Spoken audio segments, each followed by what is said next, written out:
Okay, guys, today we're going to talk about distributive property. Ah, it's so awesome. Distributive property is just what the name says. We're going to distribute, okay? That means we're going to break it up.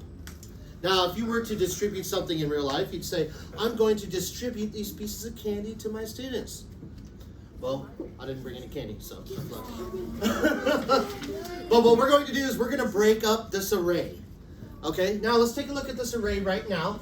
It has 1, 2, 3, 4, 5, 6 rows, and 1, 2, 3, 4 columns. And we always say, basically when we're multiplying an array, we always say number of rows times the number of columns to find out how much is in the array. Now, if I do 6 times 4, what do I get? Anybody know? 24. Yeah? I'll tell you guys. 24. Okay? Now, the whole point of distributive property, is if you can't do this multiplication, you're going to break it apart into 2 smaller arrays so it's easier for you to do. So look at this. Okay, how can I split this up? The easiest way for me is to do it in half. I could go straight down, or I can go across the middle. So I'm just going to go across the middle and make my box. Now I have to count how many rows and how many columns are in this array. 1, 2, 3, and 1, 2, 3, 4. So that would be 3 times 4. But I'm not done. Because what about the other array? I still have to box that in and write down the rows and columns for that. So that's 1, 2, 3 times 1, 2, 3, 4. So I'm adding another 3 plus 4. So what's 3 times 4?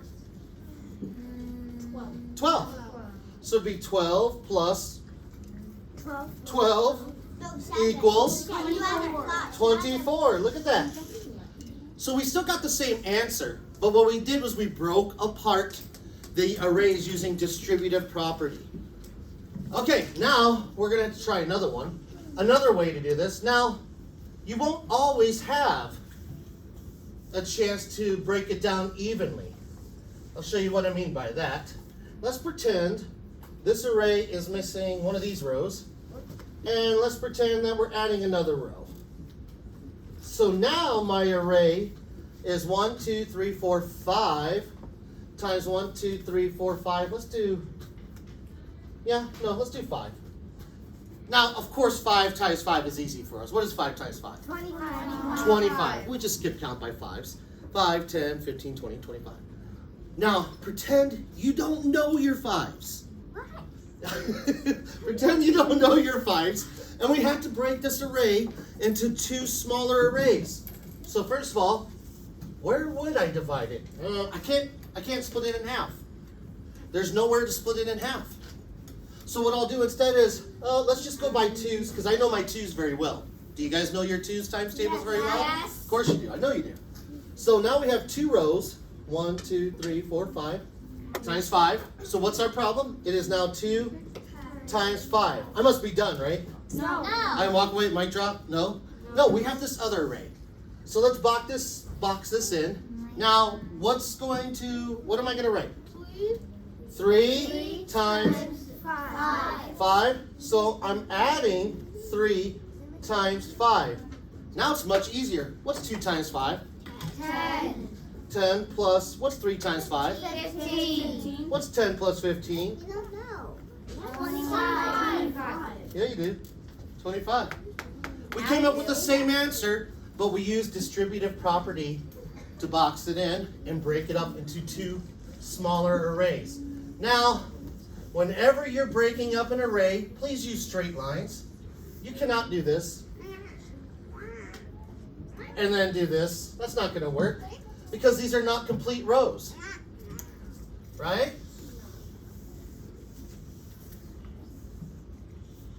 Now, I could have broken it up differently. I didn't have to go across to do the 2. I could have split it down here. And then I have this. Now let's count it. 1, 2, 3, 4, 5 times 3. And now I have 2 1, 2, 3, 4, 5. I'll write it on this side because you can't write it on this side. 5 times 2. It's still the same thing. It's still going to add up to 25. We just used distributive property to break it apart into 2 smaller arrays and wrote the problem down and solved it. So remember, distributive property. You're going to break it apart into 2 smaller arrays. And you have to use straight lines. Thank you.